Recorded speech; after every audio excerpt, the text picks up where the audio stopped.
Hello there! Today in the RYOBI workshop, we are looking at the 4-volt USB Lithium soldering iron. This soldering iron is the latest addition to our expanding USB Lithium range and is fully cordless, giving you ultimate freedom and ease of use. To turn the soldering iron on, start by removing the tip cap. Then simply press the power button and wait for the green LED to stop flashing and turn solid, to indicate it is up to temperature. The tip will be up to temperature in under 90 seconds.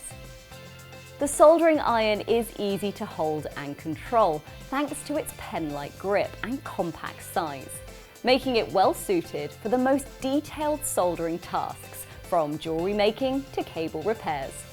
There's even an LED work light to make it easier to see those fine and intricate tasks. Once you have finished your soldering, you can either press the power button or use the auto shut-off by replacing the tip cap. This keeps the tip safely covered while the iron cools down. As with the rest of the USB Lithium range, the soldering iron has a removable 4-volt battery which is compatible with any other USB Lithium tool. Make sure you check out the RYOBI website to find both our USB Lithium and crafting ranges.